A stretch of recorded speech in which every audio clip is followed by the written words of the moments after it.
Breaking చూస్తున్నాము. హైదరాబాద్ మాదాపూర్లోని దుర్గం చెరువు పరిసర నివాసితులకు హైకోర్టులో స్వల్ప ఊరట దొరికింది. 2014లో జారీ చేసిన ప్రిలిమినరీ నోటిఫికేషన్ పై పిటిషనర్ల అభ్యంతరాలను పరిశీలించాలని హైకోర్టు లేక్ ప్రొటెక్షన్ కమిటీని ఆదేశించింది. 6 వారాల్లోపు ఫైనల్ నోటిఫికేషన్ ఇవ్వాలని డెడ్ లైన్ పెట్టింది. చెరువు భూముల్లో కూల్చివేతలపై ఇటీవల నోటీసులు అందడంతో వారు కోర్టును ఆశ్రయించారు.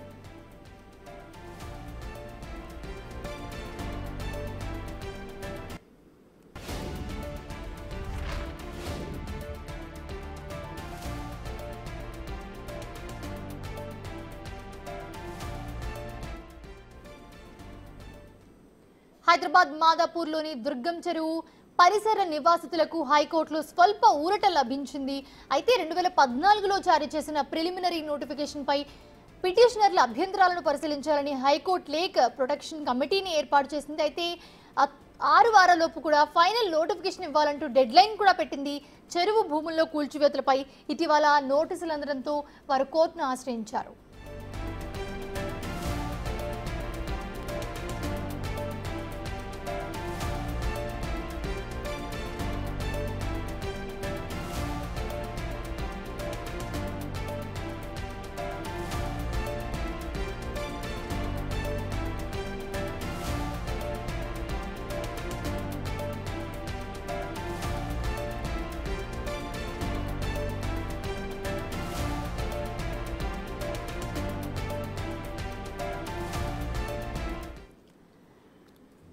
హైదరాబాద్ మాదాపూర్లోని దుర్గం చెరువు పరిసర నివాసితులకు హైకోర్టులో ఒక స్వల్ప ఊరట లభించిందనే చెప్పాలి. దీనికి సంబంధించి మరిన్ని అప్డేట్స్ మా అసోసియేటివ్ ఇన్పుట్ ఎడిటర్ నగేష్ అందిస్తారు.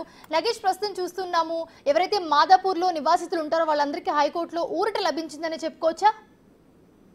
అంటే ఇక్కడ అమర్ సొసైటీ అనేది 1995లో ప్రారంభమైందని చెప్పి ఈ మధ్య అమర్ సొసైటీ, కావూరిల్స్, నెక్టర్ గార్డెన్కి సంబంధించిన బాధితులంతా కూడా హైకోర్టును ఆశ్రయించారు. హైకోర్టు వీళ్ళందరికీ ప్రస్తుతం స్టే ఇస్తూ ఊరట కల్పించింది. అంటే 2014లో జారీ చేసిన ఏదైతే ప్రిలిమినరీ నోటిఫికేషన్ సంబంధించి అభ్యంతరాలు వ్యక్తం చేసిన దుర్గం చెరువు నివాసులందరూ కూడా హైకోర్టులో ఇదే అంశంపై పిటిషన్ దాఖలు చేశారు. అలాగే లేక్ ప్రొటెక్షన్ కమిటీకి సంబంధించిన ఆబ్జెక్షన్ కూడా పరిగణలోకి తీసుకోవాలని చెప్పి హైకోర్టు తన ఉత్తర్వులో పేర్కొంది. అక్టోబర్ 4న లేక్ ప్రొటెక్షన్ కమిటీ ముందు దుర్గం చెరువు నిర్వాసితులందరూ కూడా హాజరు కావాలని చెప్పింది. ఈ అభ్యంతరాన్ని పరిగణలోకి తీసుకొని అక్టోబర్ 4 నుండి 6 వారాల్లోపు ఫైనల్ నోటిఫికేషన్ జారీ చేయాలని చెప్పి లేక్ ప్రొటెక్షన్ కమిటీకి హైకోర్టు ఆదేశాలు జారీ చేసింది.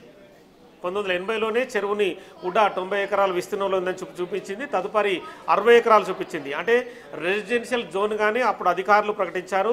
సాగునీటి రెవెన్యూ అధికారులు కూడా దీనిపై అభ్యంతరం చెప్పలేదు. ఇందులో ఉన్న కావూరిల్స్ కావచ్చు, అమర్ సొసైటీ కావచ్చు, నెక్టర్ గార్డెన్ తదితర కాలనీలు కూడా ఇందులో ఏర్పడ్డాయి. దాదాపుగా ఇక్కడ 4000 పైగా నిర్మాణాలు ప్రస్తుతం ఇందులో ఉన్నాయి.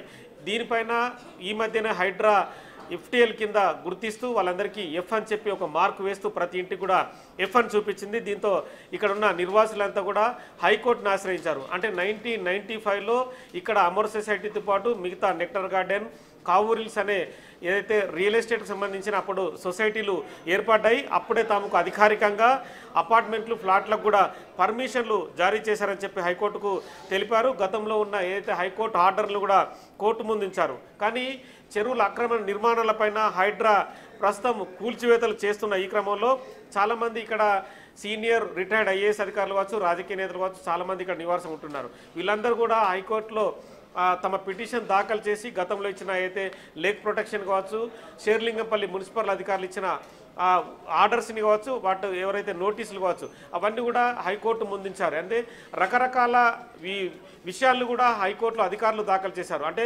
ఒకసారి దుర్గం చెరువు 150 ఎకరాలను చూపించారు, ఒకసారి 90 ఎకరాలు చూపించారు, ఒకసారి 60 ఎకరాలు చూపించారు. దుర్గం చెరువు విస్తీర్ణం పైన కూడా అధికారులకు సరైన అవగాహన లేని విధంగా కూడా అధికారుల విధానం ఉండడంతో హైకోర్టు కూడా వీటన్నింటినీ ప్రశ్నించింది. అంటే లేక్ ప్రొటెక్షన్ సంబంధించి ఎంత విస్తీర్ణం, అందులో ఉన్న నిర్వాసితులు కావచ్చు, ఇప్పుడు ఏదైతే బఫర్ జోన్ FTL అని చెప్తున్నారో ఈ నిర్వాసితులు వాటన్ని కింద వస్తారా? ఖచ్చితంగా లేక్ ప్రొటెక్షన్ ముందు నిర్వాసితులు హాజరైన తర్వాత తదుపరి విచారణలో మళ్ళీ విచారిస్తామని చెప్పారు. ప్రస్తుతానికైతే ఇక్కడున్న ఈ 3 సొసైటీలకు సంబంధించిన నిర్వాసితులకైతే ఊరట లభించింది. తదుపరి హైకోర్టు నిర్ణయం తర్వాత మరి విధి విధానాలు ఎట్లా ఉంటాయనేది అప్పుడు ఆలోచించే అవకాశం కనిపిస్తుంది. Right, thanks for the beats లంగేష్.